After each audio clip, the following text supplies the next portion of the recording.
the flight part, but also all of the sort of compliance and legal parts too. So if we need to do airspace authorizations, if an area is close to an airport, if we need to do coordination with law enforcement or coordination with landowners over permissions, right? All of that kind of flows through the lab, and then we expose the students on how to do that operation. What else I was going to say there? Yeah. So, I guess I was talking to a range community last week at the Range Livestock Symposium about sort of drones, and range people don't have the sort of a reputation for being sort of rule followers, right? But I told them like, hey, with the drone lab, because of the scrutiny that we have and being part of the university, we have to play by these rules, right? We're serious about sort of making sure that we have all of our I's dotted and T's crossed when we go out and fly.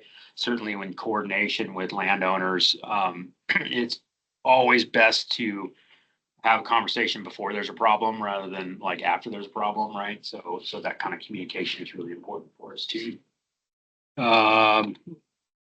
Okay. And then sort of the kinds of services that we can offer through the drone lab. Obviously, there's flight services and data collection.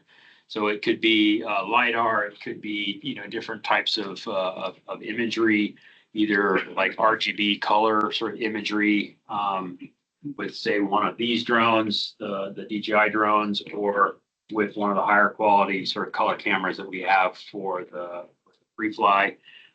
We have multispectral sensors, thermal imaging sensors as well, kind of a whole suite of things. We now are able to offer sort of spraying and seeding if anybody's ever interested in that. Do a lot of data processing and analysis. So when we fly the data, we sort of process like all the LiDAR data into a product that then's ready for say like Ed to take and try to find trees in that product as well. One of the reasons that we exist here is just to support the use of drones and natural resources. And so regardless of whether we are actually going to go out and fly for somebody, if there's questions about like, hey, what kind of drone should I be looking at? Or, what kind of flight lines should we be and spacing should we be looking at to make sure we're getting that, 100 points per, square meter minimum that we need to do sort of digital forest work. We're happy to sort of chat about that kind of stuff and share our experiences and how that all sets up. And then of course we do a lot in terms of like trainings and workshops and stuff too. So let's flip over. Do we have a browser window open here? You have the drone lab site brought up? Should be, yeah. Is it? Control it that. Yeah, here, let's do it from here.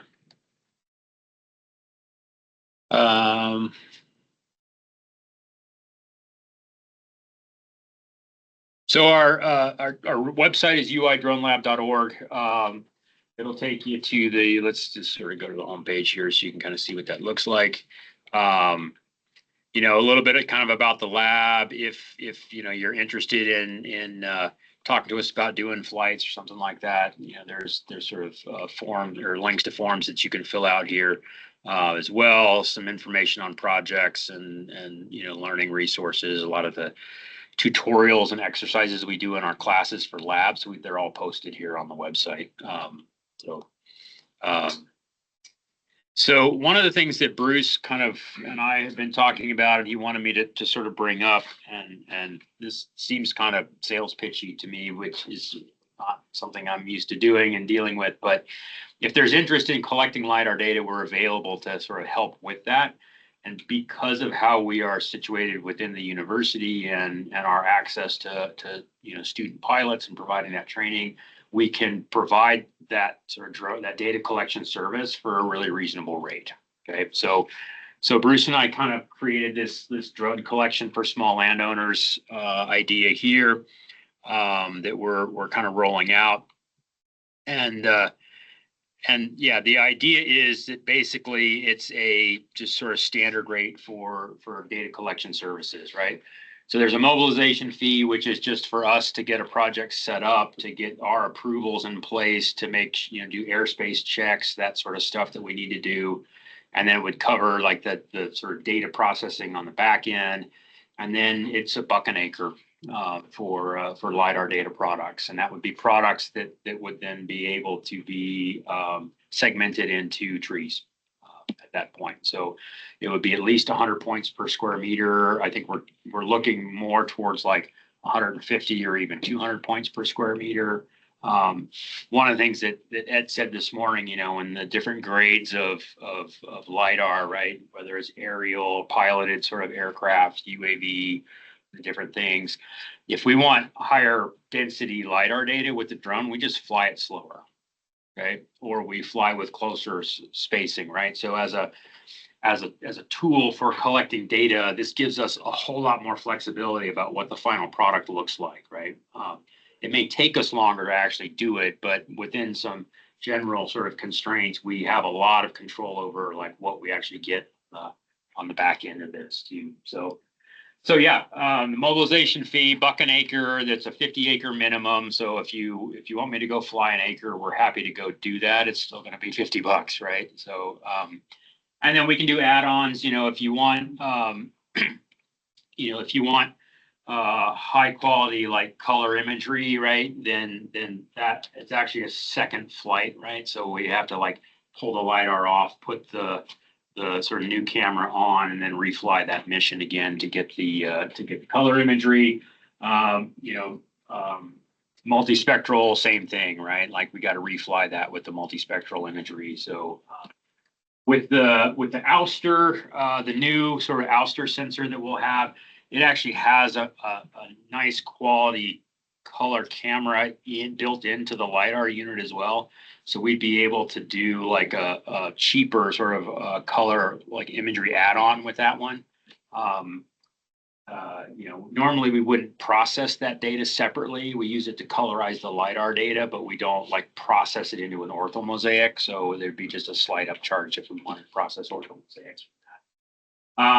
And then there'd be, whatever the travel sort of costs are associated with that. If it's close to Moscow, then we just don't worry about the travel.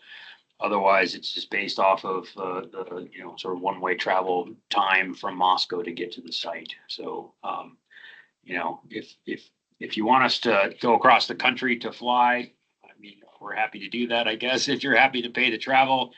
Otherwise, I think we can work on trying to find some other partners that might be a little closer and make more sense for that. So, yeah. Bruce, do you have other sort of? No. So for the people who aren't in Idaho, you will go fly. We might try to find somebody who is better staged to do that. Yeah. We're trying to find partners, right? So we're working all over the country. We're not just working in Idaho. We're working all over, and we're trying to figure out how to put some partners together, right? And if they have something that's out here, then it makes sense for Jason to fly it. But we're going to go back and fly a 15,000 acre block in New York, very likely in April. Yep. And that's because we just can't seem to source somebody close enough. And by the time anybody else travels up there, it's more than what Jason can do it for. And they said, come on out. So we're going to do that, right?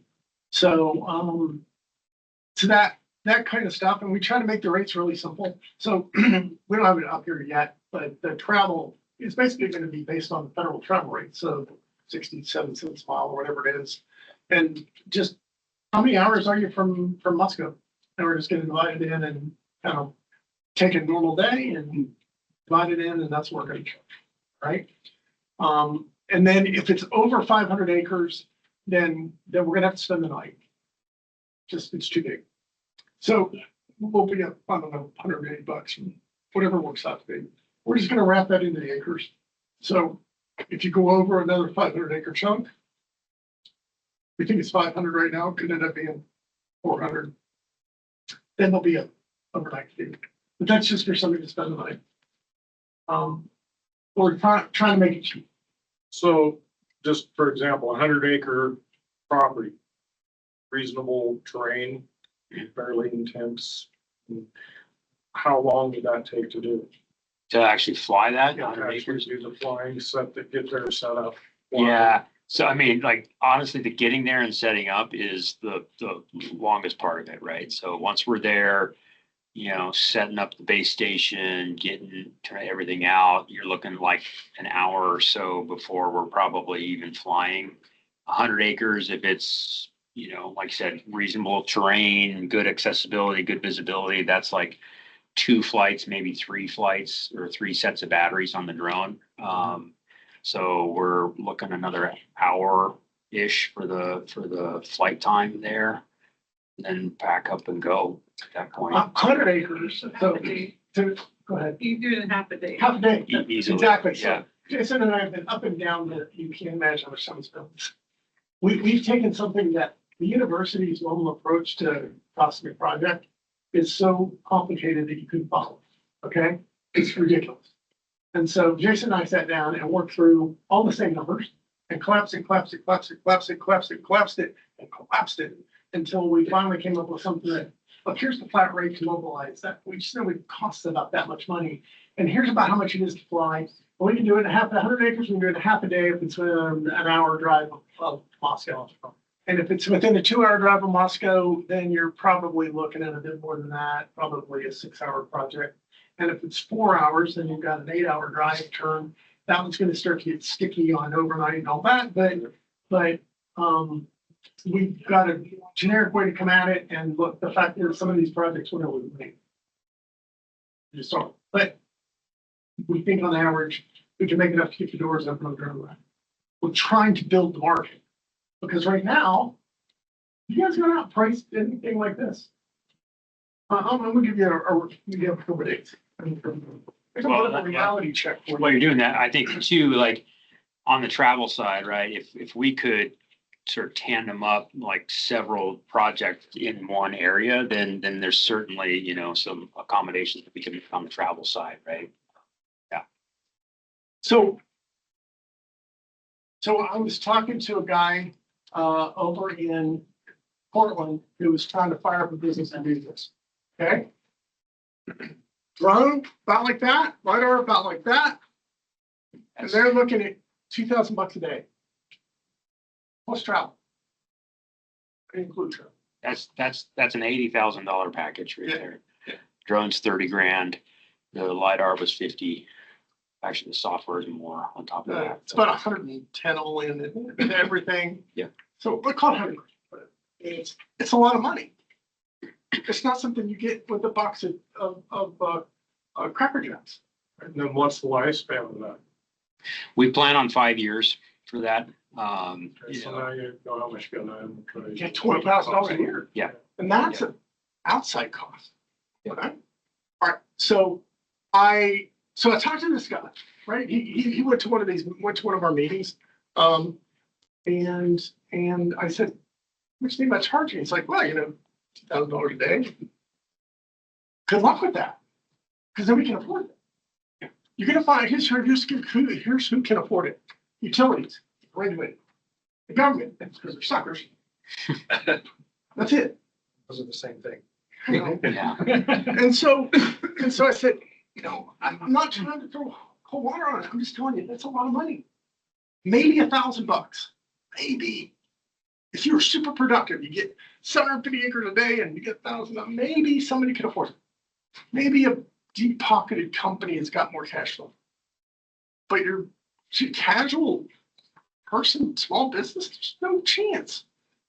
And sure enough, he actually rerouted himself on what he was thinking about. Nice work on it. He's still in the area, it's still in the same kind of thing, but he's not going to do that. I'm like, I'm not trying to tell you no, I'm just trying to tell you the reality. So, and then I said, and by the way, if you can make it go, I'll be your biggest fan. It's great. I'm not good. Go do it. So we've done that, and we've talked to people about the cost. And the problem is, every time I talk to somebody about the cost of any of this high-end stuff, there's another company called Gaia AI who's doing something very similar to that X-Grids thing I showed you. Super high-end. They're building their own LiDAR sensors, their own backpack. It's about 7 pounds. It's really cool. They came out of MIT. business majors out of MIT, and they worked in the automotive AI business. They figured out how to do it, and now they're doing it for themselves. They're doing it with trees, and they can actually do some of this on the fly. Stuff that we have to post-process, they're doing it on the fly. They can see the diameter of the tree and the height. Well, is it all accurate? Interesting. I don't know. But let's pretend it is for a minute. They're going to be wildly expensive. I wished them on the luck. They're trying to replace cruising. I'm like, cruising is a margin business. You're trying to be the best low margin producer in the world. You can only walk so fast. Oh, we're going to do this. We're going to optimize. I've been doing this for 35 years, and you're not. Sure, you're an optimize. Sure you are. Great. No problem. You fire. I'm sure I will. Go ahead at it. Prove me wrong. In the meantime, I'd love to work with you guys. You'd still like to work with them. They're not real hot on exposing any of their technology to us. And it's like, what? They won't talk. We're here. Love to talk. Love to pull you into the group and be some business. So I'm sure they'll do a good job. I'm sure the quality of data will be off the charts. But I don't know. So cost is a real problem, and it's limited. It's limited the whole market adoption of this whole thing. We can't. It's just not gone quick because it's so expensive. So Jason and I have been trying to figure out how do we do that. So we think that we will process 3-depth data for you for about $100 project fee. That gets a student to manage the project, so it's cheap for you. You don't want me managing it for Fed because it's more expensive. We get a student to manage it, push it through our workflow pipeline that I told you about. That's why we're building it for us and give it to you. So $100 and then post-process some stuff and then run it through most likely this open source lead segmentation model, which is okay. It's not embarrassingly bad. And then we'll put DBHs on it based on what I call the world's worst model, which is an allometric model that I built that basically predicts diameter strictly from height. That's it. And then you go, that's crazy. It can't work. I go, no, can't work. And then we go test it against validation plots in the field, and we're getting about 70% of the trees within 2 inches. And the average At their diameter. Yeah. That's just a blind guess on height. Some trees break off and they don't work. Yeah, those are the ones that are off. I know. And then we go, oh yeah, but the trees in Flagstaff would be totally different than the trees up here, except that virtually the same model works perfectly in both places. So that's on 3-depth data. What about the higher? We can do better than that. We'll do better than that. 3-depth data, you have no information about that. Okay? Have no data. You have to remember, You have nothing. sometimes you have to remind yourself of this. Oh, I can't get down the road. It's void. It's nothing. Yeah, the UAV has some, we can measure some trees. Have we done a lot of that yet? No. Is it on this year's plan? Yes. Where we go this year will undoubtedly be tied to the feedback we get from people who are willing to join affiliates. If you guys all join, then we'll probably chase what you're interested in. Okay? If other people join, we'll probably chase that. Whoever gets in the door first probably gets the vote. Okay? The affiliation for the affiliates is very loose. Okay? There's some rules the university has around this stuff. You can't tell us what to do. Don't worry, we'll listen. I tried before. Don't worry.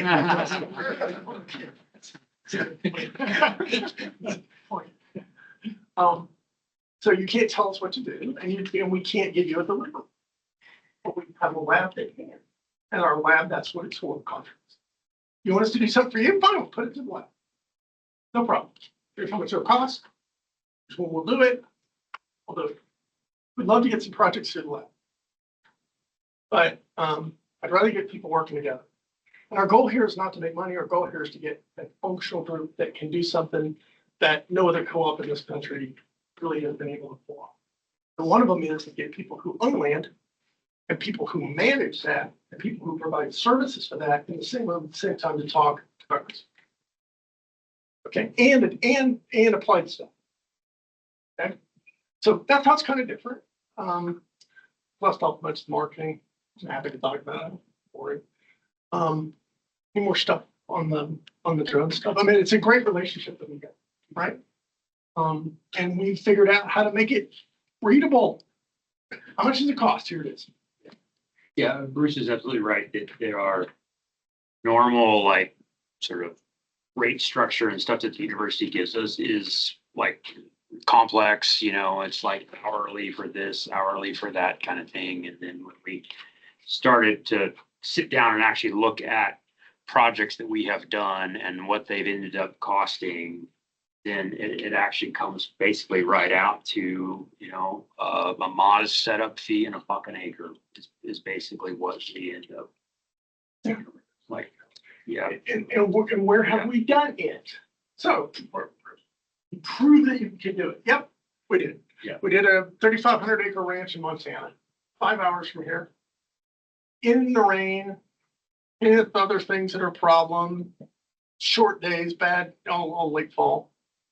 And how many days did it take us overall to get 35? Well, it took 5 days, but it shouldn't have taken, it took 5 days because of the weather. It should have been 4. Yeah. 3,500 acres a lot. You flew the whole thing? Ah. So that's 700 a day. Yeah, but that's ideal conditions, open range on a bunch of it. So this was a 3/4 range, 1/4 forestry. Okay, so it's very open. They didn't have to move very often. You can see those drones way off, right? Because remember, we follow the rules, right? You don't have to follow rules. You do what you want. So semi-free country. But we got to follow the rules. So anyway, it's worked out. We're still trying to deliver the data, but our friends with the U.S. government shut themselves down during the fall, and it shut down the RTK Opus site for doing data correction. And it threw the whole thing to a tailspin for 60 days, and we haven't dug out of that yet. End to end, how long would it take?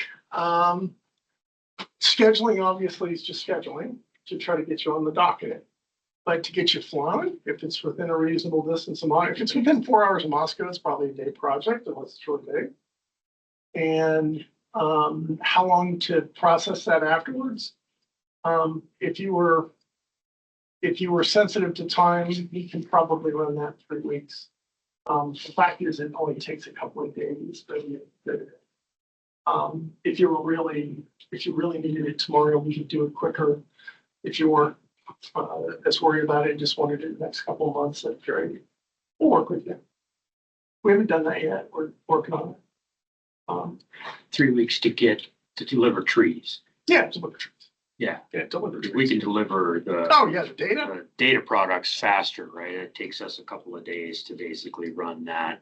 And then you get the LiDAR point clouds with ground and not ground is the classification on the LiDAR that we do, just sort of automated. Terrain model, surface model, canopy height model at 25 centimeter resolution is what we're saying. If we fly, high enough density data, we can do better. We feel pretty confident in delivering 25 centimeter product at 100 points per square meter. That's a really good product. Like that's way better than what you get from 3DEP online. USGS online, however you want. And then you guys talk about it. 3DEP is just the program that pays for the data. I casually use that. It's generally USGS data that's being shared like that. So, yeah, no, that's great. I mean, it's great to see the drones. There it is, right? Like it's a real thing. And we got one of these, and we got another LiDAR unit coming that can mount on this drone or its sister. Mm-hmm. And you've got a great big drone that you can do herbicide spray. Kind of casually mentioned that, but Yeah, how much weight can that pack? So it has 10-gallon fluid capacity on it, which is what, 88 gallons or 88 pounds, something like that, right? The drone itself has a lift capacity of 200 pounds. Yeah. It's 9 feet across. yeah, Oh, geez. it's big. Wow. It's It's a big big. drone. Right, it's a big drone. It's, And it's actually not a drone, right? It's an aircraft. Yeah, it's an aircraft. It's got a tail number on it. It's this guy right here. Flying it yesterday. So, No. so we're looking at. Yeah. This year to go test this stuff. There are some people out there providing commercial services. We'll probably touch base with them and see if we can find some way to help, work them through issues with spade patterns and other stuff that they don't have time to, they're trying to make a living like you, trying to push through work. They're not gonna go test spray patterns. It's kind of stuff that we can do. As long as we can support the effort. We have to be a little careful with as a university in that, we obviously we're not allowed to run this as a for-profit venture within the university, right? And our costs are much lower than an average sort of commercial provider. And so it's like with the spraying and with this sort of stuff too, we aren't supposed to directly compete against other service providers, but I think where the opportunity is for us is for those smaller jobs that other service providers aren't interested in, right? Like it's too small to do. And, we have a pool of pilots that are looking for, sort of experience and opportunities and stuff. So I think it's potentially a good fit in that regard. So this X-Grids program, if you want to hire a student, we just rate it a year. You pay the student direct, don't care. Reach a student too. And just have them go do it for you. Okay. Rent a student. Yeah. We have multiple students who would go do that. Are they as efficient as getting through the woods as you? I don't know. Maybe, maybe not. Probably not. So be creative when you're thinking about how we can support you. Right? If you go, yeah, but they said they do it this way, and I don't want to do it that way. We'll adapt to what you want. We'll also give you some guidance if you don't know what you want. So, so with that, we good here? Yep. Okay. So thank you, Jason. Let's put contact info. there's your contact info, Yeah. guys. Our Online. drones at Idaho will get to be.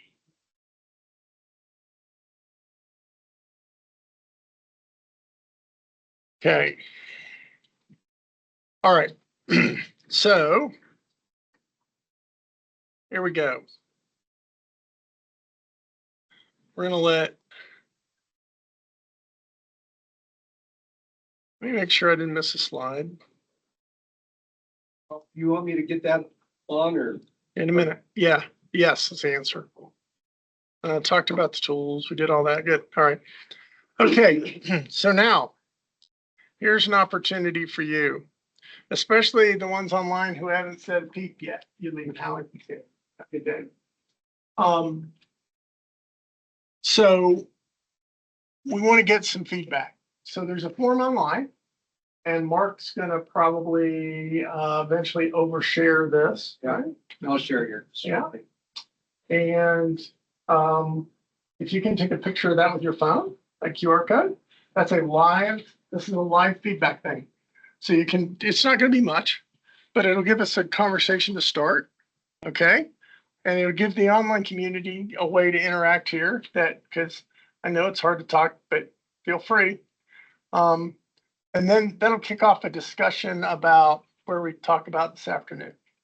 So either we go, it's 1:40, so we'll either go for another little bit here and wrap up, or we'll go as long as you want. I'm here all day. So I know you guys have other things you could be doing. And so we were trying to be reasonably efficient with that. So it's coming. So if you're on your computer at home, either type in that website and type in that code or go to that QR code. And you can do all of this on your phone. This is all very, very easy. Okay. Let me rephrase it. It's very simple. So. All right. For those of you on, for those of you Bruce. online, I share my. Yes. Bruce, are you able to hear me? Yes.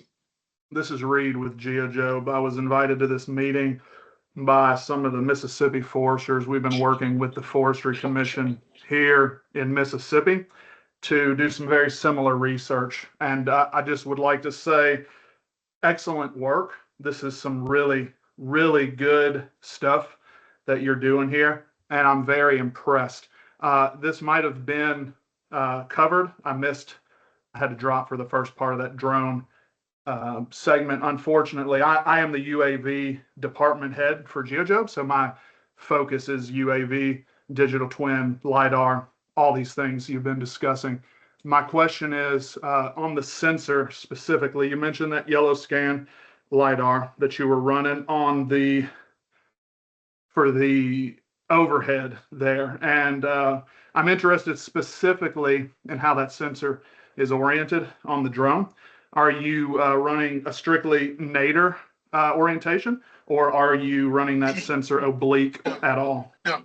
No, we run it, we actually have, okay, so we've taken some learnings from some of our other partners, NMI in particular, who run their sensors. They run things like Regal 1560 IIs, which are aircraft sensors.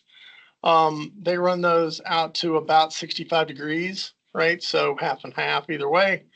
The sensor here is frankly controlled on post-processing. So what you do is you restrict the field of view that you want to restrict it to after you've collected. Now, the guy who really knows the answer to this stepped out of this room. Okay, so you are getting bad. You're getting the worst guy to tell you this, but basically we've been trying to get as much of an oblique angle as possible. So we talked a little bit before about the density of the LiDAR and how that affects whether or not you're able to see below the canopy. And I warned you early this morning that I'm going to round some edges for you because you don't want to hear all the drivel about all the technical details. But since you brought it up, there are many other technical specs that are really important. Okay, so do I really care about the 8 pulse average from a 3-depth flight? Not really. What really drives me nuts is the 2 pulse minimum that you get in some places. And it's worthless. I'm being harsh. It's less useful. Okay. So our friends at NMI and I worked on this for a long time, and they frankly figured it out. But if you open up your field of view and you take a more oblique shot, which they don't do with 3-depth, they're required to take nadir. Nadir means straight down. So they take about 15 degrees off nadir. Rough, man, I'm rounding edges again. Somebody's going to shoot me. But it's really straight down. The fact is, these newer LiDAR units are perfectly capable of shooting off at a really severe angle and still being accurate, despite beam diffusion and all the other things I talked about. Okay. And so you can get a shot in from the side of the trees. That's the short version of what he's asking here. Okay. So the fact is you should be taking oblique angles as well as nadir angles with your LiDAR, assuming your sensor can do that. And any modern LiDAR sensor can do that. They can take really, really strong angles coming out. And so the value, especially in Mississippi, okay, because we've done work in Mississippi, right around Hattiesburg. We did 100,000 acres there, right? It's not like we've done a little project. We did a pretty darn big project. And so what we found was when you start to take in things like that, and Geiger LiDAR by its nature is a side looker. It doesn't look straight down. For one of the reasons is it can damage its own sensor if it looks straight down. On the current version, the newest version, they actually think they can look straight down. But before it was a 5 to 65 degree angle, and it swarmed out there and looked at stuff. And the magic is you can see them from the side now and then, and you can get shots of the tree, right? That's why when you're looking straight down, you don't get any trees, stems. Okay, that's why. Does that answer your question? Hopefully. Oh, absolutely. Yeah, no, that's what I was expecting to hear, more or less. I have done quite a bit of testing myself for extracting DBH in pine stands, and I find that running the LiDAR at about a 30-degree oblique is about that ideal range. I discovered this on accident while looking for invasives unsuccessfully, but it was an interesting find, and I thought this would be the group that would know about it. And then also the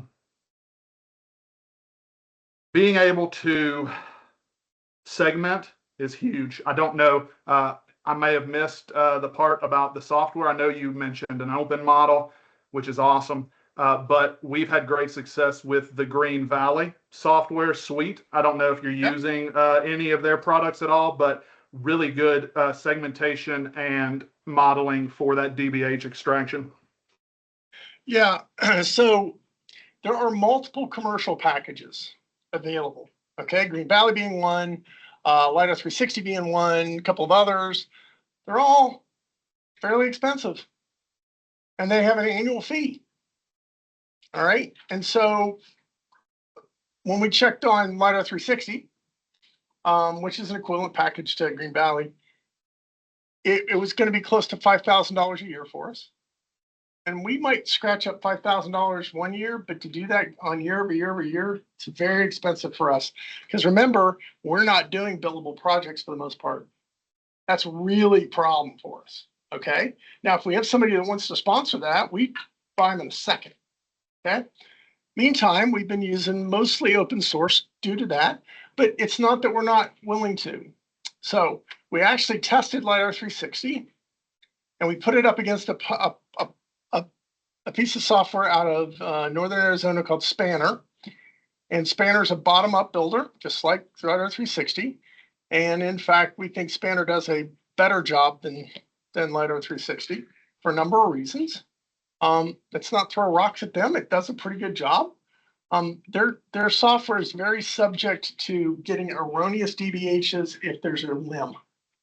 Okay, we've seen quite a lot of that. Okay, now that doesn't mean you couldn't solve it. It just means there's more work. Okay, so so Spanner works. We have a few others that work. We prefer not to build our own, but we have ideas on how we do that. We actually want to go up the tree and build taper up the tree. Our friends in New Zealand who we've partnered with, so a group called Interpine, they've mastered this. We know kind of what they do and how they do it. And we'd like to work with them, but we may have to do it ourselves. But yeah, all those same things. So, I mean, this is the kind of thing we'd like to work on, right? So one of the reasons why I came to ULI was because the last 3 years that I worked for Manulife, I was virtually alone having to figure this stuff out. I had nobody to talk to. Either they didn't know what they were doing, or they were doing it, Weyerhaeuser or near, and they weren't willing to talk about it. So I had nobody to talk to. So NMI and I worked together to figure this stuff out from scratch, from no guidance. And it frustrated me to no end because I know we can go faster if we work together. So part of our charge here is how can I do that? Do it for as cheap as we can do it. I can't do it for free. Most people don't know the University of Idaho gets about 30 cents on the dollar from the state of Idaho, and the other 70 cents comes from the other stuff we do. Okay, it doesn't come from tuition, and it doesn't come from the state. It comes from other stuff. This is other stuff. Okay, so the state doesn't pay my salary. Okay, so eventually, like I said, we've got to figure that out. But right now, I'm not quite unemployed yet. Okay, so don't tell Dean that yet, though he might be planning on that. So anyway, that's what we're working through. So you're the perfect kind of partner. I want to say special thanks to Mark Books, who frankly, Mark is a consulting forester and works for holy cow, Landmark Solutions. He and Johnny Tompkins of Mississippi are two of the, well, Johnny owns the company and Mark works for him. They were really, they're the ones who started up the whole eastern part of this thing. And it fits. It wasn't part of our plan, but I think it works. Hopefully for you guys, it's worked some. But you know, we want to get partners from all over the country. One of the things, the first thing a forester will tell you when you show them this stuff, and I have extensive experience with this one. When you show it to them and you show them stuff in Flagstaff, they say, oh yeah, it works in Flagstaff, but it won't work in my backyard. And then you show them Northern Idaho and they go, yeah, it works in Northern Idaho, but not in my backyard. Well, if we start peppering projects all over the country, eventually we're going to get to enough ecotypes that they can't say that. And so we have a project coming up in New York with Paul Smith College, 15,000 acres. We've got a couple of other projects going that we're not really talking about right now. Don't have time. So we want to do this all over, right? And we think the method to do that is to get the universities involved. So we're trying to get universities to work together. And if you think getting consultants to work together is hard, try universities. Want to put up a Mentimeter screen on your? I can. Why don't you just overshare me? We've already gone through the questions online. Oh, can you just share your I screen? already have. So I was just gonna, if you want to bring it up so it shows up on. Ah, got it. There you go. Got it. Sorry.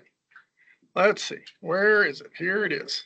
Yeah, so we've got some responses back and. Here, hold on. Let me pop this out. And then we can get to, so, did that answer our question? So there was still a So the pending. first question was, what do you see as the biggest benefit of the DFA? And the three answers we received is the reduced learning curve.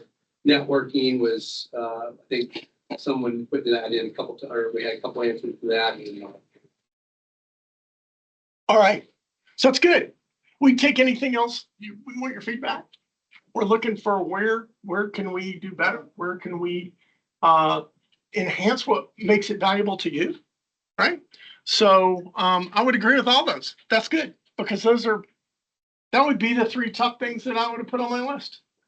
So I think that's fantastic. And this next question gets at something that we are working on, and I appreciate whoever put this in, is what is the primary need that we have not discussed? They put compilers. Yeah. Notice I haven't talked a lot about volume. Okay. That's not that we don't care about volume. It's just that you can't get volume until you get a height and a tree. And you can't get a diameter until you get one of those, pretty much. And so we're getting there. And there's a company who's not on the call today called Woodland Solutions. They're the makers of Mobile Map. They have a mechanism that they can use to predict volume from any of the equations in the National Volume Estimator Library. So there's 400 equations there. You may not know the one you want. We can figure out which one. They can pump these trees. Well, they already have. They've already pumped trees from our data source through that and compile them. Plus, you can go straight to FBRI and they can compile it. So there's lots of options. That's just been a thing that's we kicked down the road a little bit because we need more basic data first. But we're virtually at the point where we need to kind of take this one on. So we'll figure it out. How can we do it for free so I don't have to pay anybody to do it? Right now, we're just going to find a solution, and then we'll work towards making it more affordable. Okay. If we got a whole bunch of people to join the affiliates and they said, hey, we want you to work on volume sooner than later, we work on volume sooner than later. That's how it's going to work. Okay. So what's this? We had two people. Oh, two awesome. folks that said yes. Awesome. So that wasn't trying to get anybody to commit. I was just looking for just getting an idea of what might happen, right? We'd love to have all of you, right? If you're trying to figure out how many people in your organization, just do a rough count of how many are supporting your forestry and natural resource. That includes all your staff. I don't want to split hairs, and nobody's going to come audit you, right? I mean, we're trying to be honest with everybody. For you to be honest with us, just tell us how big you are, right? So far we've got two groups. One's over 20, and one's a group of 3. FBRI. So FBRI and this group out of Boston called 3DEO. And then again, their primary job is to build sensors. Right? They will fly the sensors reluctantly for you. But they'll do it. They do quite a lot of it, actually. And the data's fantastic. Again, if you put a gun to my head and said, what data do you want, Bruce? I'll take Geiger data. It's just full. It's complete, right? Is it perfect? No, I don't know what perfect is. You walk around with a ground-based LiDAR unit and you get great stems and you get incomplete tops. What do you mean? It's just right there, except you can't see it because there's tree in the way. And you fly from the top and you get the best tops in the world and you don't get any stems. And so the world's a bunch of compromises. The one place we may have beat that is with this portal cam. If you can put on a drone and fly it up and fly it down, all of a sudden you've got the whole picture. That's compelling, right? That's the kind of things that we're hoping that you guys don't have to think through. Okay, that's our goal. I don't know. Some of those were just crazy ideas that we had. I wandered down the hall to Jason's office and Jason, we can screw this in the bottom of the drone. Yeah, let's try it. A lot of people wouldn't even think that. The guy who brought the sensor said, I don't know about that. We said, do you mind if we try? He was super cool about it. I mean, even our thing. I don't know if I don't down on a drone and stick it up in the Yeah, I mean, up it went on that thing, right? So, plus you could lift it with this, right? That'd be a stretch. You'd make a lot of noise. See you, Russ. It would definitely make a lot I of think it's a go. Awesome. Yeah, you'd want to drone a little bit more than that, but certainly the Astro is more than enough. Yeah. So just trying to give you a realistic, doesn't have to go far. Just got to lift up there above the canopy. Remember, it's pretty. Oh, I didn't really talk about that unit. You can look it up. Portal Cam, X-Grids. It's a little square. It's about 2 pounds. It's got 4 50-megapixel cameras and a LiDAR sensor on the front, and it takes a 180-degree semi-hemispherical view forward. Okay. But it's aircraft machined aluminum. It's pretty durable. There's no little plastic mount to break. Right. Trust me, it was the first thing we looked at. Does it have a little plastic mount? No. Good. Check. Meets our minimum criteria, stupidity. Right. And frankly, the sensor that we're talking about, we really like. It's a great sensor. It's got a long range on it. It's fantastic. But there's obviously some issues. It's actually meant for mining. You can actually hook a thing to it and it'll fly itself through a mine. Pretty cool. Out of GPS signal range, it's magical. But yeah, but it obviously needs something with a camera. So the other thing about this Pixel Cam is that their software is, by all appearances, push button. You push the magic button and it grinds away for 3 or 4 hours, and magically the thing shows up and you can publish it on the web. We got told, I didn't go through this, so we got told it wouldn't work. Did I talk about this yet? Yeah, I did. Yes, no? We got told we couldn't get the data until a LAS point file, which is the standard point file for LiDAR data. And I went, I don't understand that. What do you mean? Well, they don't let you go to a LAS file. And I went, well, what can you get? And they said, well, we can export it from their proprietary format to this PLY format. Well, as it turns out, PLY format it's just a glorified version of a LAS file. And so I said, can you just send me the PLY file? So they did. And I took the PLY file, and in an hour, I had figured out how to get it into Cloud Compare, do all kinds of cool stuff. And then I called Ed, because I needed somebody smart. And Ed and I worked through and actually got it through some of our models and actually got it busted out. I didn't show you the segmentation. That's what I missed. I need to show you this. I knew I missed something. Oh, content sharing has ended. I will reshare. And I will reshare this. And there it is. And then we come back here. And then we get out of this. Joe, I see you have your hand up. Do you have a question? I do. And then just a statement as well. So actually, I did just sign up on your guys' website to become a partner. What y'all are doing is absolutely amazing. So, I'm the CEO of Digital Silva. Some of you guys might have heard of me. Mark invited me to this meeting. So kudos to you, Mark. This has been great. We are flying the deep forestry drone. We were the first ones to get it in the US, and I'm the dealer for them in all North America. It flies below canopy autonomously. And with the current system, we're doing about 2.5 to 3 acres in a 12-minute flight. So yeah, I know we got a meeting, that we'll talk about this next week. So, but yeah, this has been great. So That is yeah. super good. We appreciate it. We will get back with you too. Trust me, if you sign up, I'll send you a note, and we appreciate it. This isn't going to happen without you guys. So this is, you're looking at on here, you're looking at the segmented trees. Okay, so tree number. Okay, these are individual trees from a plot using a portal cam. Okay, but what's really cool about this, I know I missed something. Boy, I totally smoked this one. Is our ability to do this.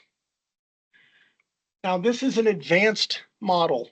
This model does not work with any of the aerial systems yet. Okay, but it does work with the ground systems. Okay. Now, do we envision a future where we're going to get some of this? Yes, we do. Just don't have a tool to quite do it yet. Okay. What's likely to be able to work? Geiger mode data. It's got a pretty good chance, I think. And if we work with the developer of some of the code, maybe we can get the UAV data. Maybe. Okay. Might need to be more than 200 points. We don't know yet. Okay. So what I just did there, the magic that I just did there was I took data that started like this. Started like that. That's how it came. And we've run it through a model and created what's called semantics, which are portions of other objects. Okay. So there are the stems. Well, Bruce. So I can imagine what you're thinking, because remember, I'm a forester, and I looked at that and went, oh, you can merchandise the logs.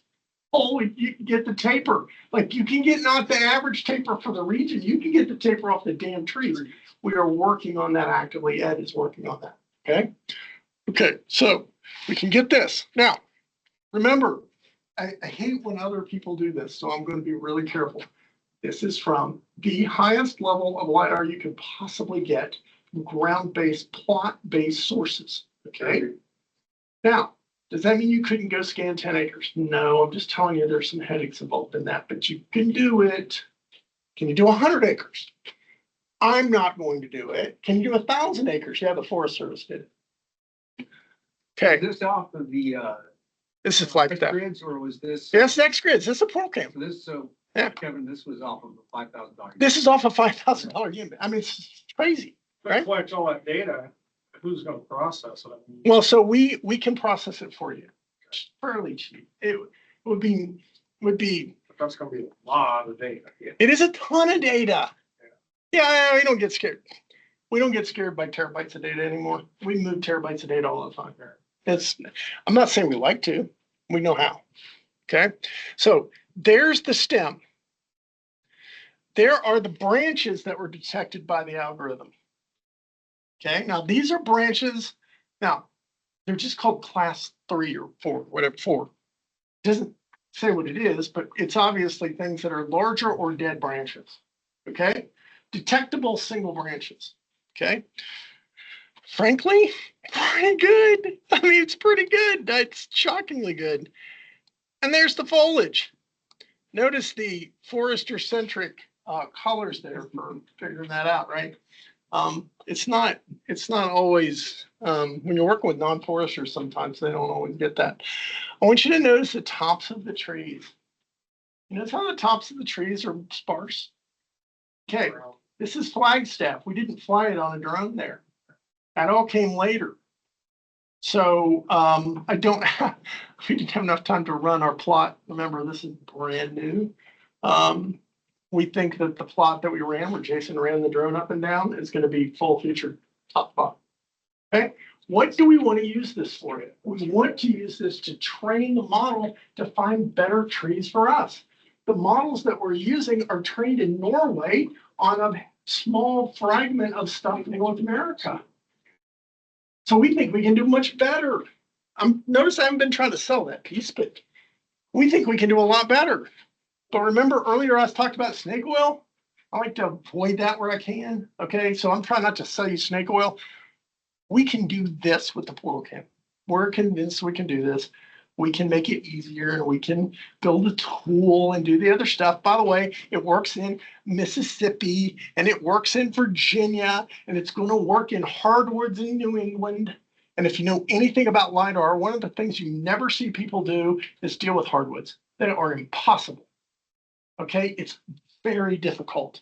Okay, we think with good enough data, grown and better, and the right tools, that we can do a pretty good job on hardwoods. Will it be perfect? No, it'll probably be a step down from conifers because conifers are perfect candidates.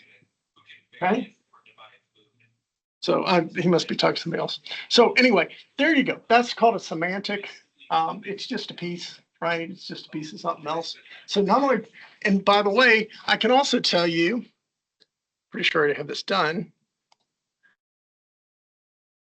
Oh, okay. So here are the cylinder fits for the DBHs.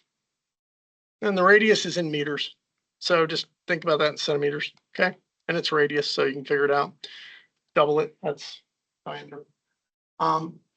Cylinders aren't the perfect answer to trying to come up with DBH. What is a better answer is using a circle fitter. The tool that we're using doesn't expose the circle fitting algorithm from what's called a ransack algorithm. It does do cylinders, so it works. It's a little bit squirrely sometimes. Okay, it's fitting the small end, so you have to get the small end of DBH, and then depending on if you have a butt swell, it's like trying to kink the thing over. And there's a better way to do it. It's called fit circles. There's a measure for how good the circle is. And you can take a small pancake and collapse it to infinitely thin, so that way you can fill in some voids. So we have some techniques to do that. That's on our immediate work on list. Okay, so At what level do you need the data for that? To be able to do that. that's Portal right. can would definitely work. 100%. Yeah. 100%. You can also go get an $80,000 unit. Works great. I'm not saying don't buy it. If you've got access to a hover map or a GeoSlam or Shot 100 of them, right? They're all good. They're all good. This is $5,000 and we've had a whole month to work with it, but it's good. If you decide you want to buy one of these, call me. I'll put you in touch with a vendor and they'll give us a kickback on it. It costs you a penny, but it gets us a little bit more revenue. So if you're going to buy one, let us know. So, and just to show you what kind of partner we are, the guy who turned me on to this didn't tell me that. And so when the guy came out here and did his demo, he's like, I can't give him the bonus now, the finder's fee. And I went, okay. And we wrote a check to him for it. Didn't have to. I just felt like I should. Because we want to be partners. We don't want to just be the university. Notice the university is not in our name. That's on purpose. Not that I don't like U of I, but I want this to be bigger than U of I. Right? I want it to be national. And if I say it's University of Idaho, people go, oh, it's in Idaho. No, we're working everywhere. But I do love U of I, don't get me wrong. See, I even wear the logo. So anyway, that's what it kind of looks like. So if you want some more on this stuff, we're happy to talk. Look, it's crazy what you can do with this. We are scratching the surface. I told people 5 years ago, 2019, I said, we're going to come up with some crazy cool stuff. So the stuff that we're doing right now here, we were doing with Manulife 4 years ago. Okay. And I said, in 5 years, it's going to look like we were playing with crayons. And I'd say we are headed, this thing here, we were playing with crayons. And this is going to be playing with crayons in another 5 years. Right? And if you don't get in now, it's going to overwhelm you more down the road. Right? So here's an opportunity, especially for small players, to be involved with the research co-op that's focused on your needs. Well, so two things from my perspective, Bruce. I just see the fit for any projects we get, whether we get a portal cam from you guys to come out and collect information, or we just use it to, say we do like a project where we use data that's available already. Yeah, And have somebody process it, you know, these guys or you guys or right, whoever. somebody, right. Get the information, then we go, okay, well, great, we can get volume, we can get tree height and densities, crown, that kind of stuff, but really, we're not getting the diameters or any species or any of that stuff. We're Right. also kind of like, so then maybe we run through the portal cam. So how do we put those two, is there any way to put Yeah. those two sets of data together to create a bigger picture? Yeah, I was actually gonna do some talk this morning on it, and I decided to wait to see if somebody asked a question, so you did. Okay. Yeah, so the way that we're thinking about I'm gonna call it just validation, okay? Let's not worry, I'm gonna call them validation because that's kind of the industry jargon for it. Let's not worry about whether we're validating whether it's right or wrong, whether the tree's in the right height or whatever, okay? Let's talk about getting data to train or estimate the error in a model, okay?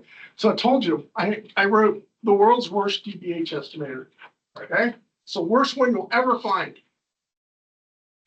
It has a net bias of about 0 around the mean. Well, it doesn't sound like the worst one, doesn't it? Well, I like to call it the worst one because I'm gonna trademark that. But, because I think we do a lot better, okay? But just with height, I'm telling you, it comes back and it's really close. Now, the trees that are broken off are screwed up. Guess what? The trees that are broken off, your height was wrong when you estimated from the EH. So, you know, been doing that for what, 300 years?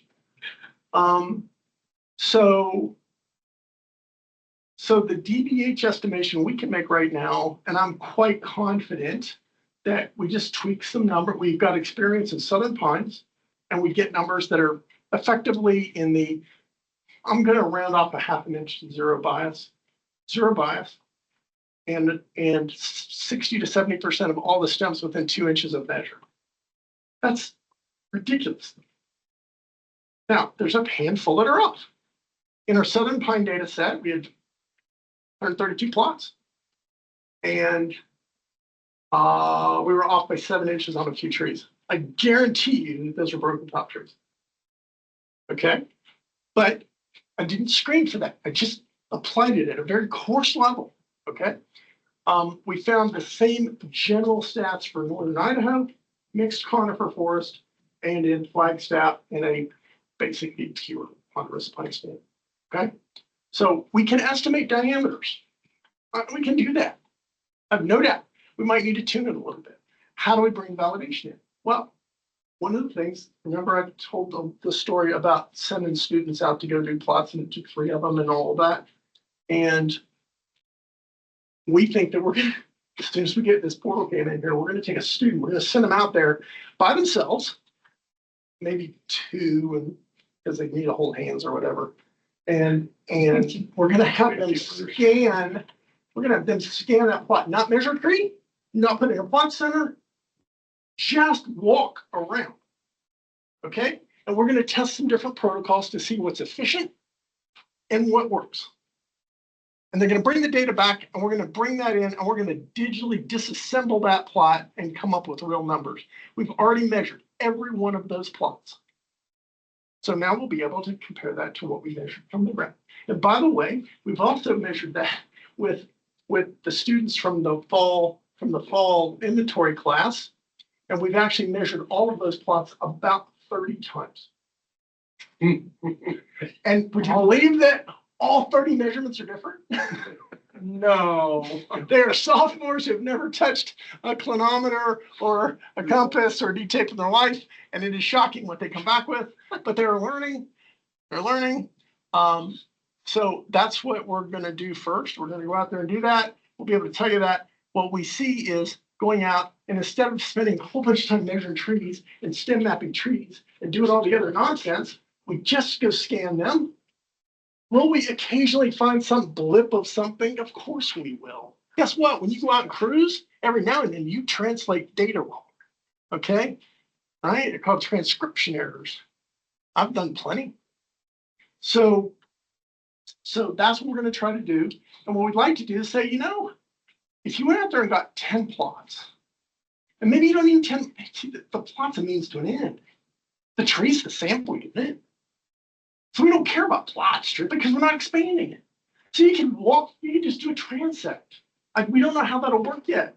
How much memory is it going to use, and how will it stay stowed together, and what happens with one-sided trees and all the other stuff that comes into this, right? So all of that we see is moving towards being able to take a plot. So let's just say it's a typical plot. You walk around all the trees, you get all sides of all trees on the plot. And then we go through, and it doesn't matter what the size is because we're not expanding it.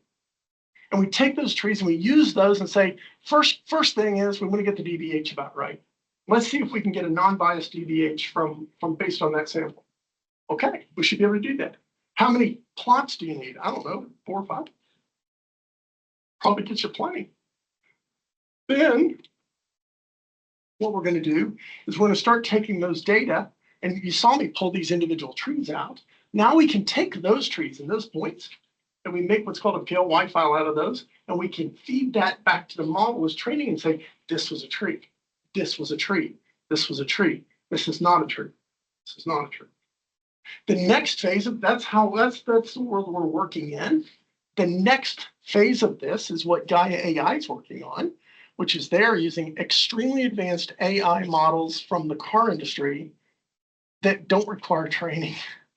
They just look at a point cloud and go, that's a tree, that's a tree, that's a tree, that's a dog. It's already been trained. It's different. They won't tell me how it works. I don't really understand how it works. It's car AI. It's not really, I'm out of my league. I'm out of my league. I mean, I'm up pretty good on this stuff and I'm out of my league on that. I don't understand how it works. But they were very clear it's not machine learning based. But they're the only ones I know doing it. Right. And like I said, I'd love to have them in the family. But I want willing participants. If you don't want to be involved, help them somewhere else. So I answered the question. Validation plots. Oh, species. Species, what we're going to start with is one of two things. You, as a professional forester with smarts, gives us a distribution of species by dominant, codominant, intermediate, suppressed, or residual. Okay? Because we can classify trees that way already. I'd have a routine to do that. You give us the species distribution within it. Okay? My guess is there's at least more than a few people in this room can do that. And if you're in the South and it's planted, there's an 80% chance it's a lot like mine. Okay, it's reality. So, well, except for the stream corridors, and those can be unknown. I don't know. I start all trees as other. They all get a species, other. And then we start to sharpen them. Is it a conifer? Oh, other conifer, other hardwood. And then we sharpen that. We sharpen that. We sharpen that. So we'll start with other, but what we'll probably quickly get to is regional FIA averages based on county. Okay, it's just going to put up a distribution on it. Probably no worse than you would have done cruising. Better than that would be something that's looking at structural characteristics. There are structural tells within the LiDAR that will lead you to species. NMI does that. It's proprietary, and I'm not looking to recreate their system. We're looking to create a new system. Okay. But there are structural tells in there. I know that. So we'll see how that goes. Our hope is what we can do is get enough trees that we can feed it based on a regional bias, right? So we know for a fact that we don't have Jeffrey pine in Idaho. Okay, we don't have to have Jeffrey pine on the lookup list if it's in Idaho. Okay, but we do have ponderosa pine here. Pretty good chance if it looks like a pine tree, it's a ponderosa pine. Yeah, but it's a white pine state. Yeah, but they all died. And They look different. they look real different. So we'll see where that gets. In the end, a lot of times I got to tell you, trees look like trees in LiDAR. A 3-depth LiDAR, no chance. You're going to use a regional average with 3-depth LiDAR, right? Is that bad? No, actually, I'm telling you, I've done a lot of it already, and it's frankly really good. Like if I was if I was going to go out and go look at a client property, I would way rather have that information to go out beforehand because I'd have some idea of base layer distribution. I didn't show you all our tools. We have some other tools that are very cool that allow you to look at basal area distribution and allow you to look at basal area densities and hotspots. So that way, if you're looking for volume, you're going to lay out harvest, go there first. Now you don't have to wander. I don't know how much you wander, right? You guys all do things different anyway, right? And I'm not looking for you to reveal your own trade secrets. That's up to you. Right? Oh, yes, sir. We have 3 questions online. Awesome. Menti. Since we're kind of talking about this in the processing, I'll start with the last question first. Can you talk to the value of a digital data set in terms of being able to process it today and then again in the future? Should tech Yes. change? Yes. All right.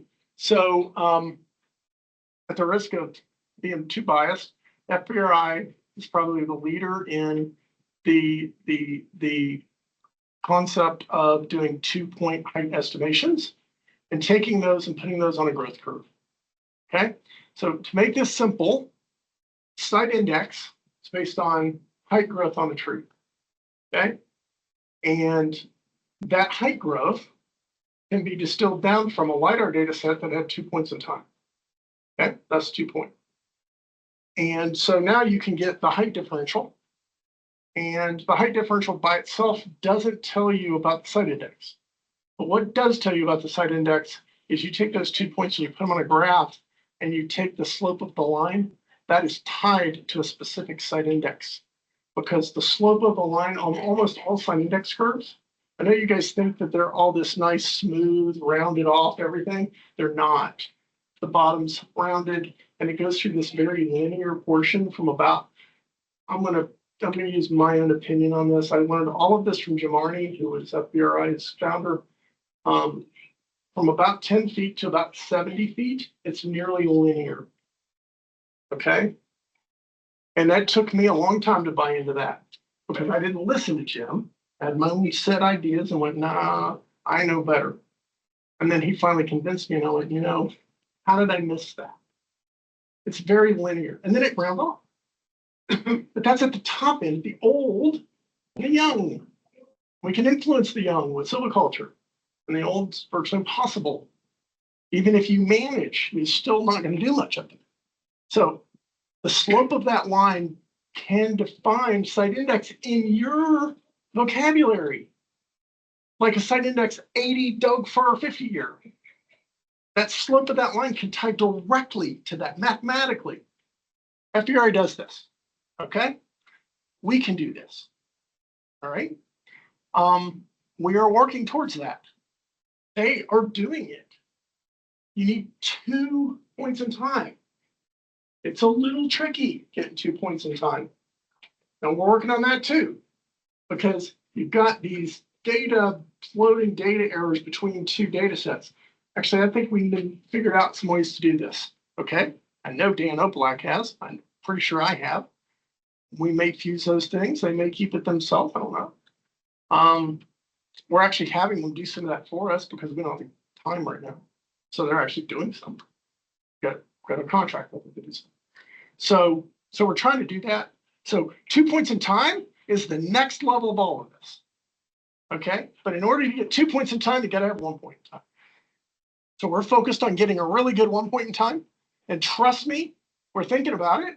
Because the 44-acre patch I told you about, we have data from 2002, 2006, 2009, 2016, 2018, 2023. And in between that, we have 3 more data sets that NMI has that are holding hostage. They won't let us have yet, but we're working on it. We have 6 data sets that we can start to train this on one 44-acre postage stamp out here. Pretty good start. We can do this on some other things. If somebody comes to us with a project, we'll do it. Okay, we'll do it. I'm going to tell you, if you want it done today and you have 2 data sets already, I'm going to redirect you straight over to FBRI and tell you that they're masters at it. Okay, you can negotiate with them what their fees. Yeah, I believe it though.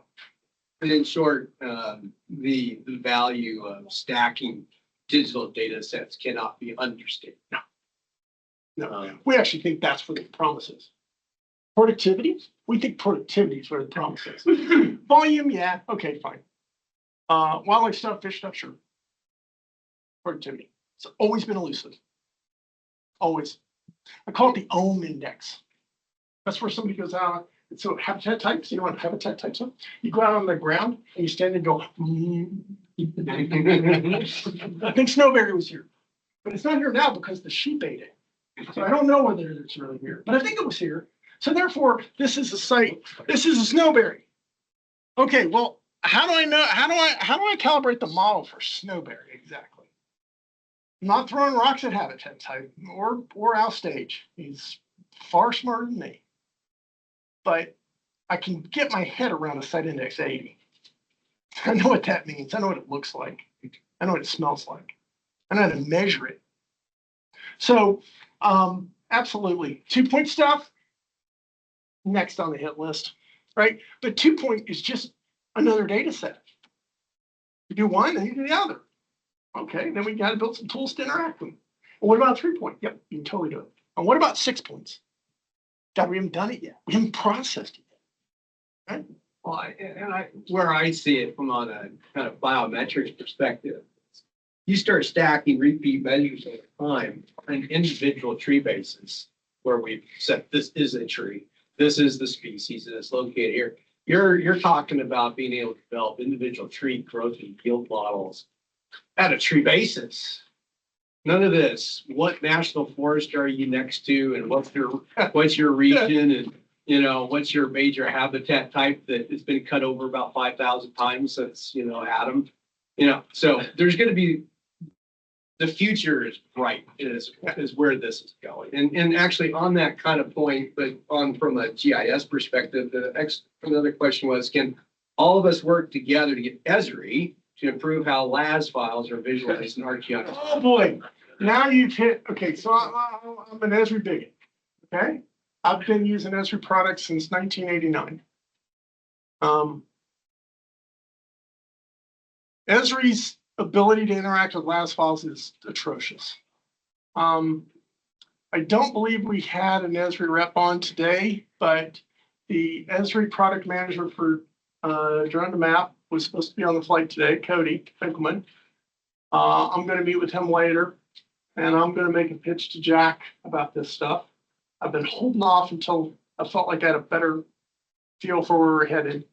But that little trick I pulled in Arc Pro, where we visualized that tree and then we popped up the tree, that's not something that I'm going to tell you less than 1% of Esri users had ever figured that out.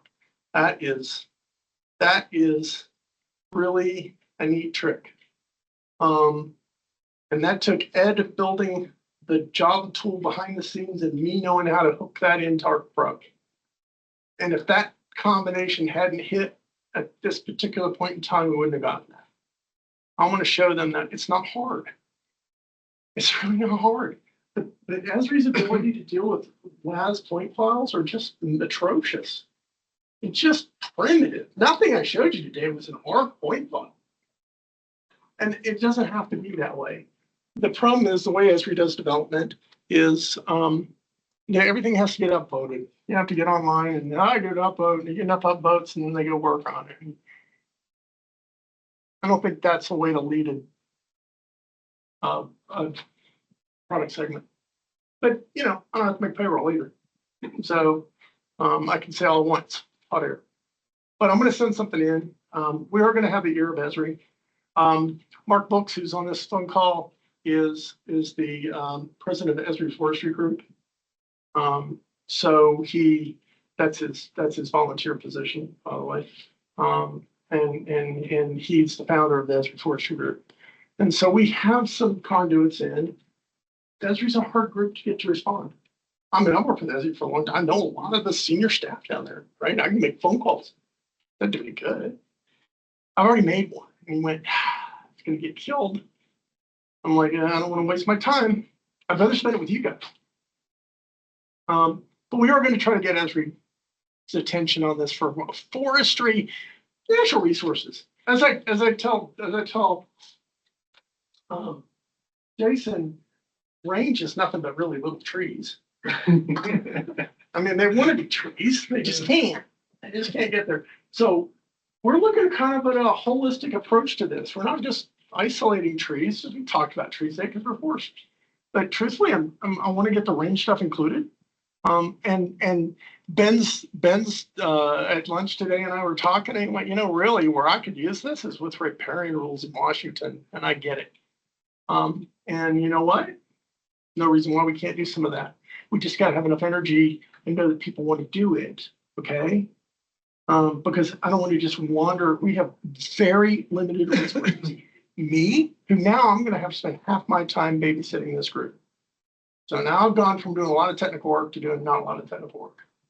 Okay. And some people would say that's a good thing. Ed, who's very technical, and Heather, who's very technical. That's our group. That's it. We get a little bit of help from students. Students are almost as much of a burden in terms of babysitting as they are in actually production. So I'll call it a net zero. If somebody wants to talk to university somewhere and tell them that we ought to get together, we will. Just so you know, we're in cahoots up to our hips with Paul Smith College. We are nearly at the same level with Auburn. We will probably start working on a forest for them this year.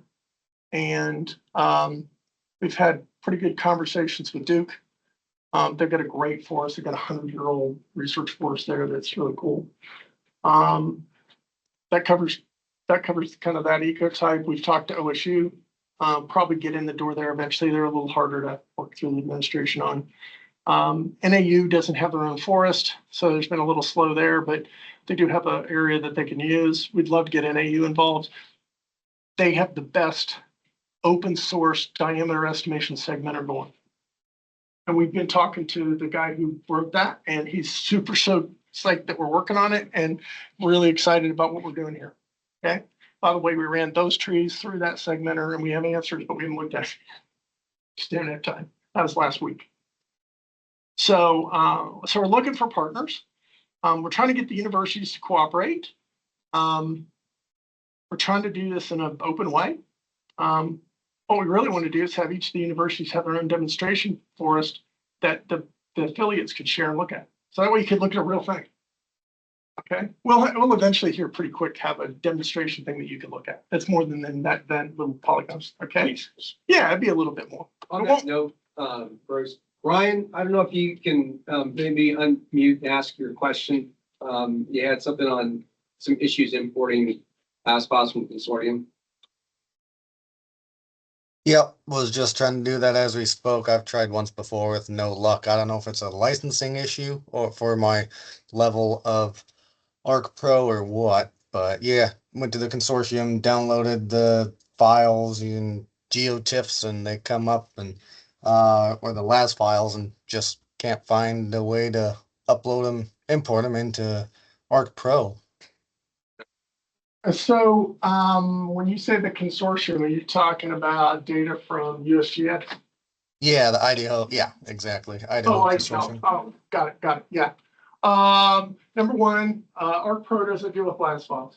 You have to convert LAS files to a LAS D. Okay. So that's the first thing. Can't import a LAS file. You have to take a LAS file, move it to a LAS D file, and then LAS D files work natively in an Arc Pro scene. You can also kind of use them in a map, but they're less handy in a map. Did you follow that? Yeah, I'm writing it down. I'll see what I come up with. Yeah, so LAS-D, so everybody threw rocks at Esri for not supporting LAS. LAS is an open source.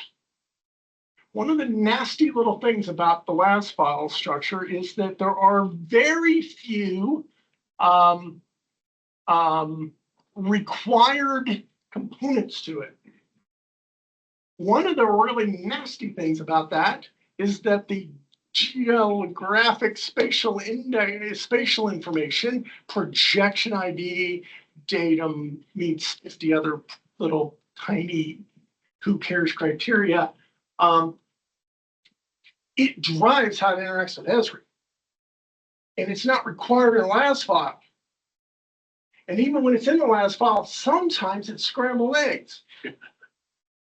And so Esri can't really work with a LAS file. It didn't, if it's perfect, it works great.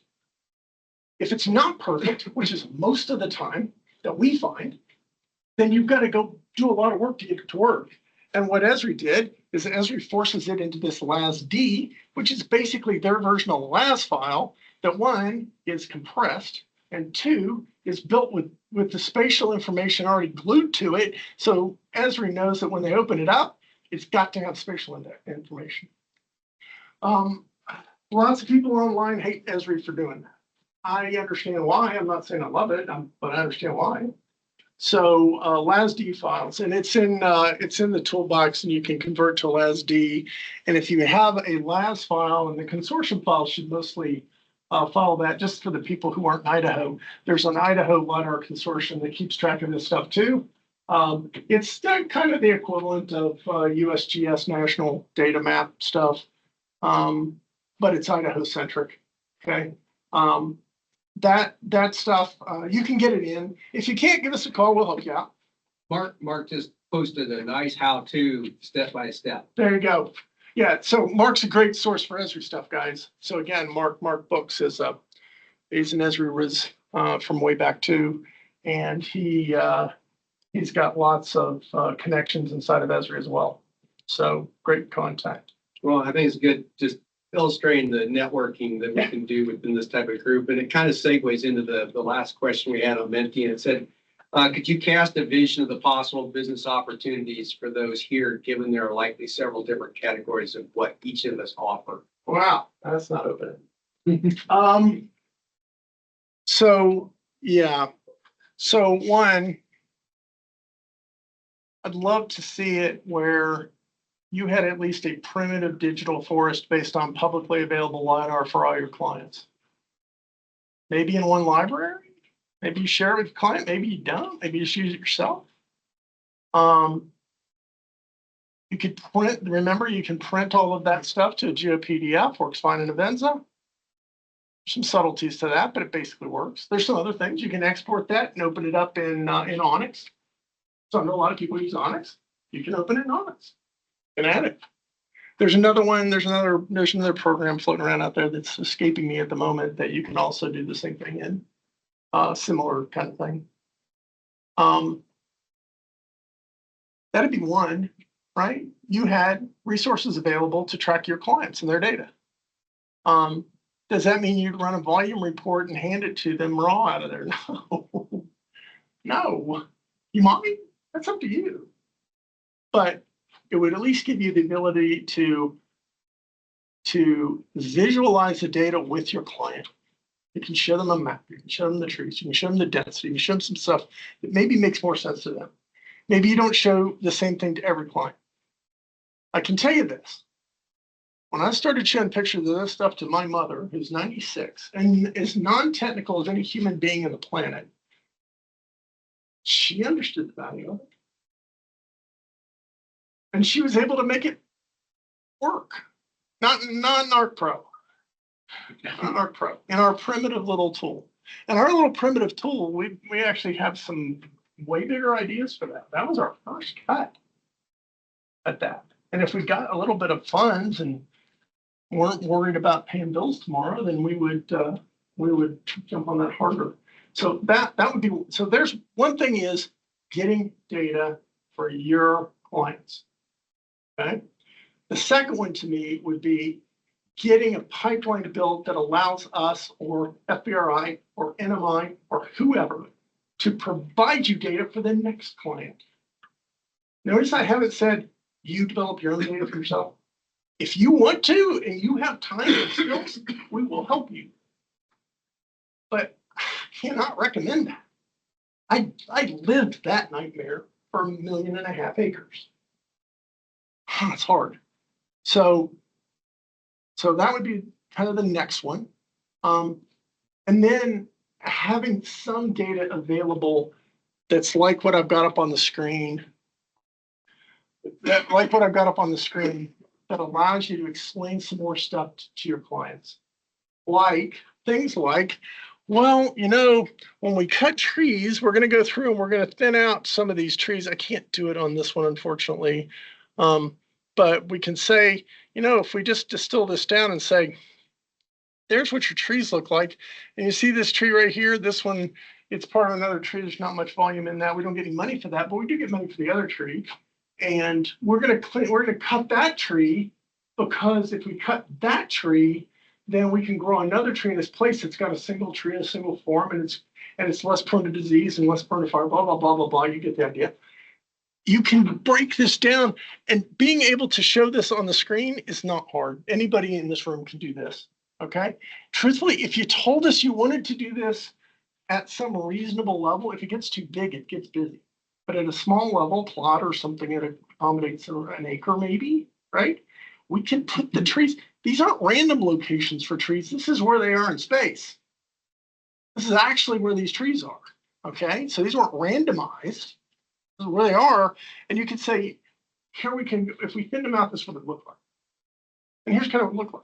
And by the way, in the X grids, in the further future, I don't know how long. Frankly, you guys can do this yourself too. You don't need us, but we know how to make some of this home. You can actually take those trees out of that image because they're data.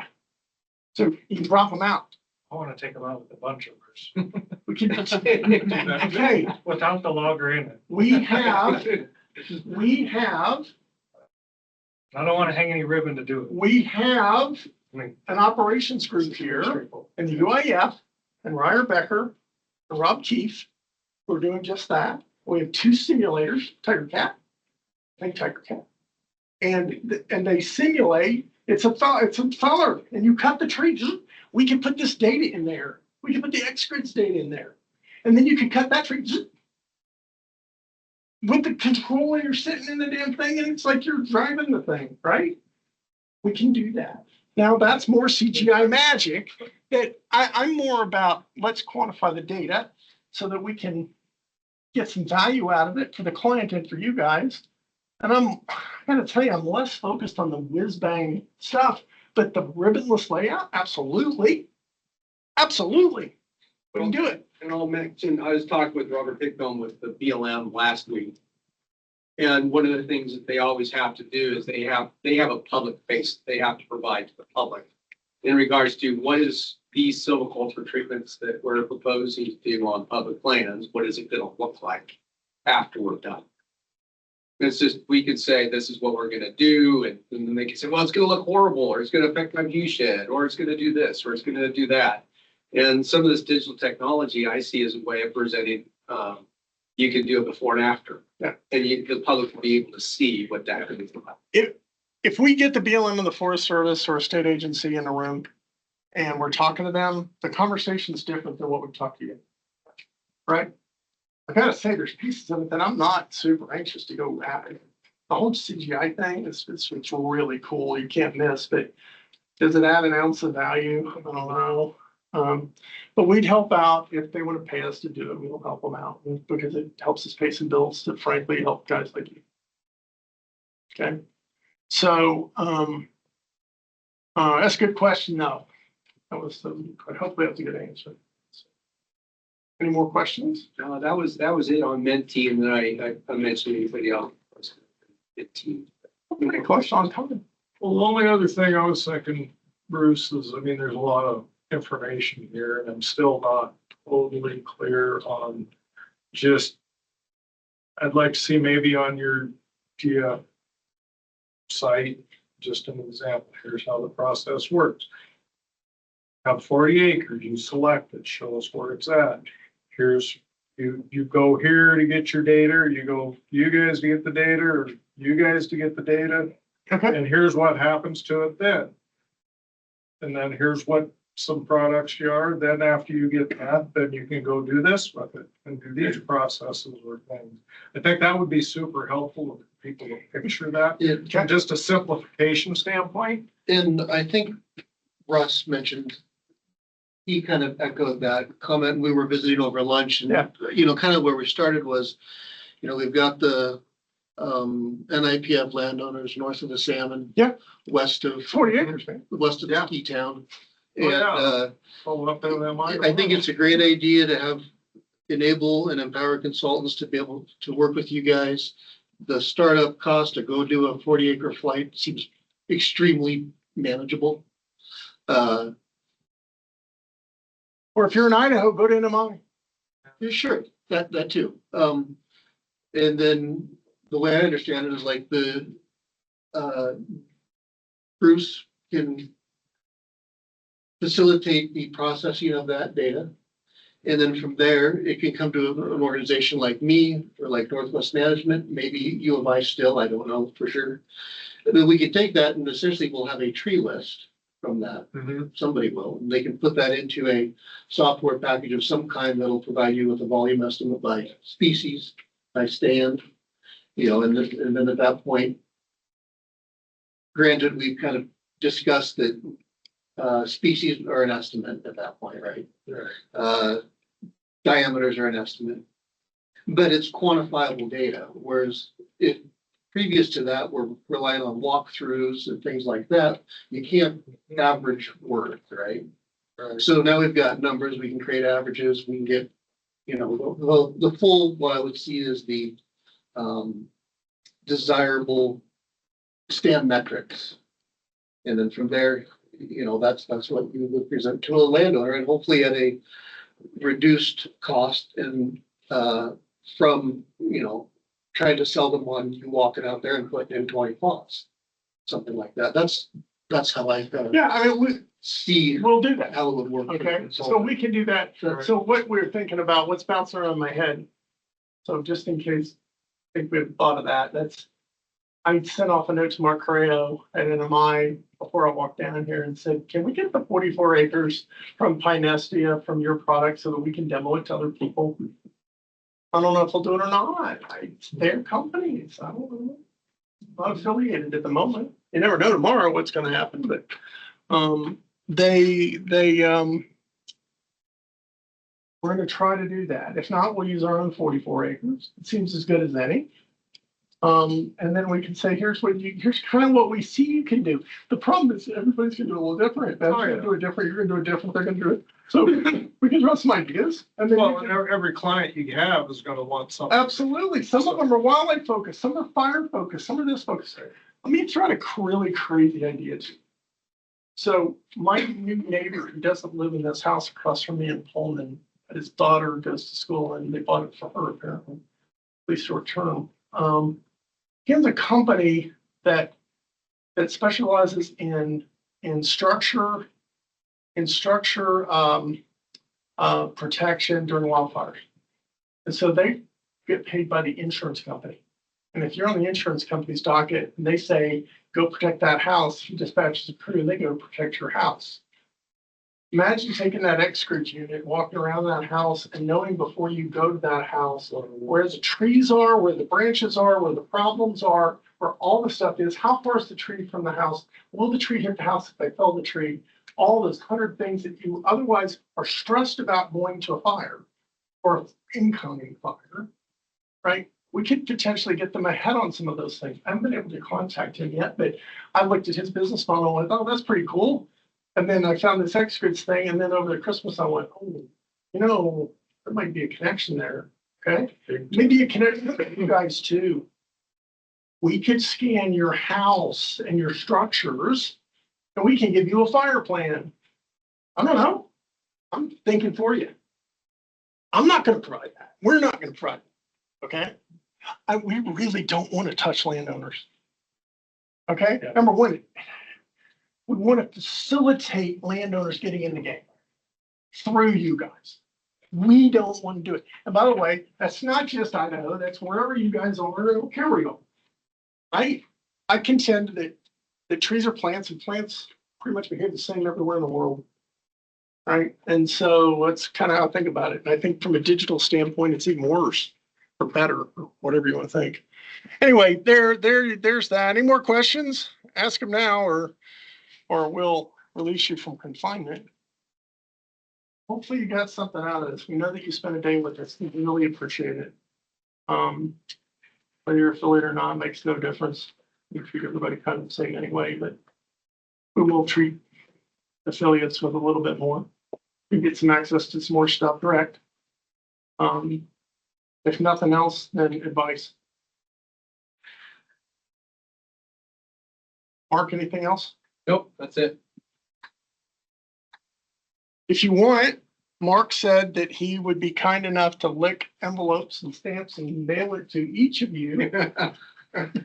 So that you can enjoy whatever kind of creepy trolleys you got. This is No, Mark Books with, and I just want to say thanks. Thought this was very informative, and I appreciate your all's efforts. And know that you know the original plan was all be in person. Would have loved to have been there in person, but appreciate you accommodating us in the virtual land here.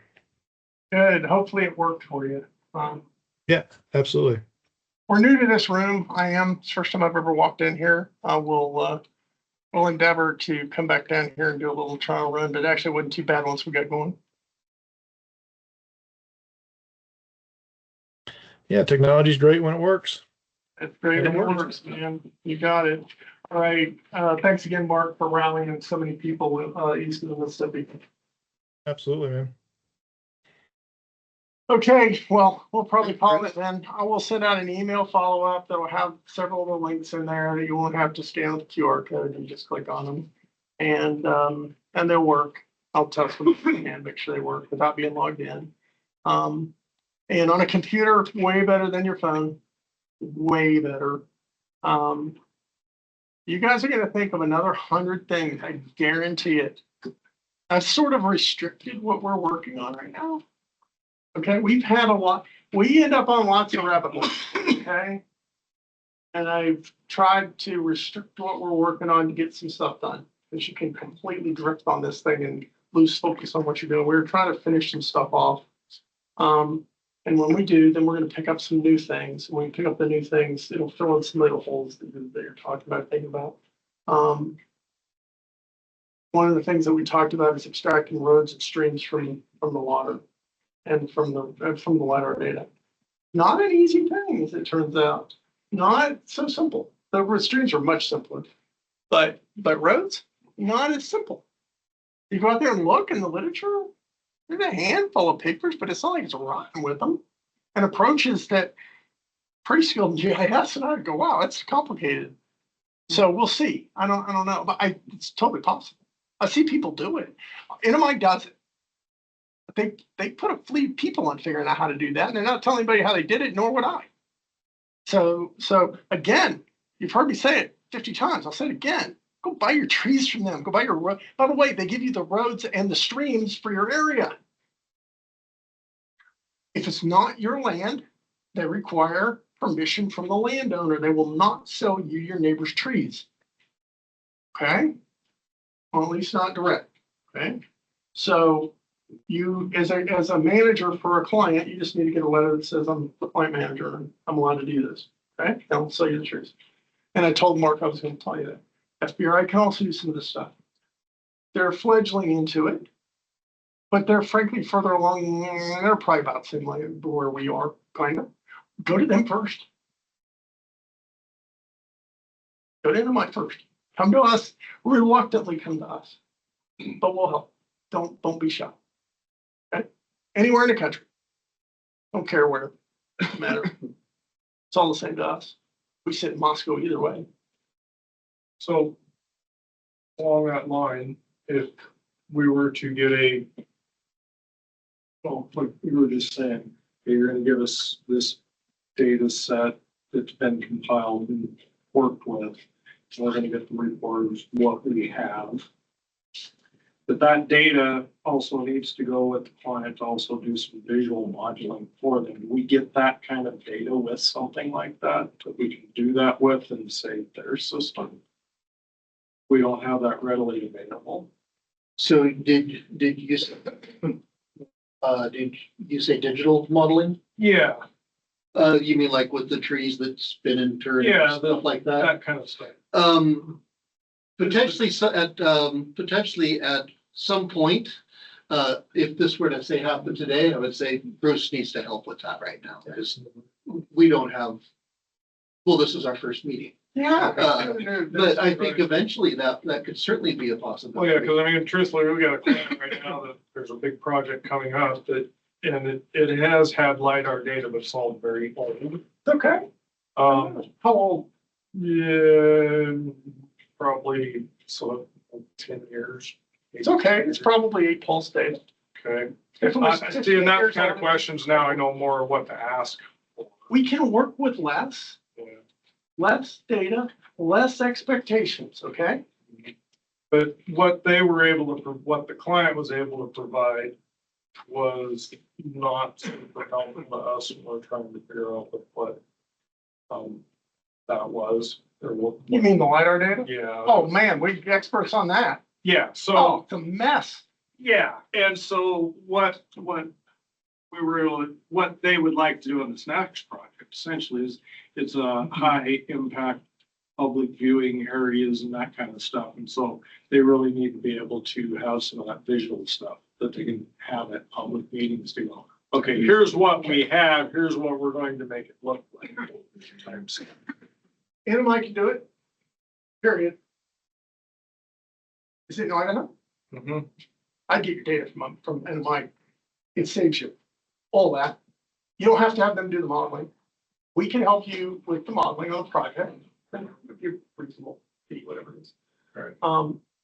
Love to help you with that. See, and that's the kind We of can stuff put I'm it trying to into, get my head we can put it in. these Okay, processes so work. the way that we would do that now, so I talked about ArcGIS Online. There's the magic.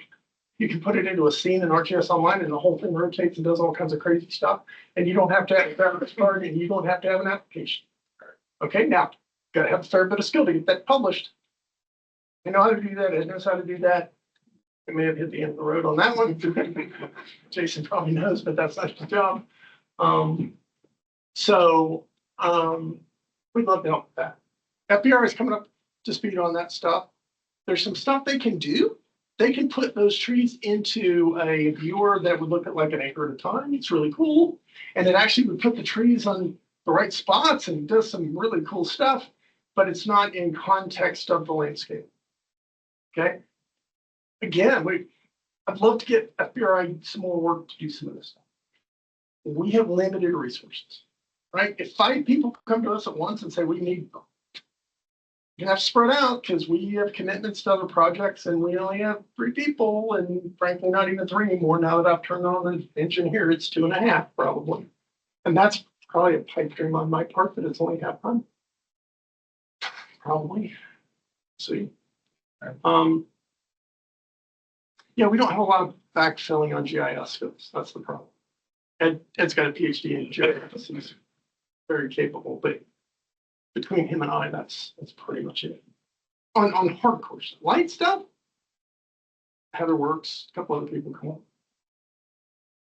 If we can find some, we have a postdoc who was the Esri Student of the Year this year. Nice. She'll hopefully be here in March. We're very excited about her. She's the one doing the speaking stuff. If you go online, go to the App Store, find the thing that allows you to take a picture of a tree and speciate it. It's her work. Do you remember which one it's called? I don't Okay. know. Her The name's one I've ever used is in May, and she's out of Purdue. Okay. Okay.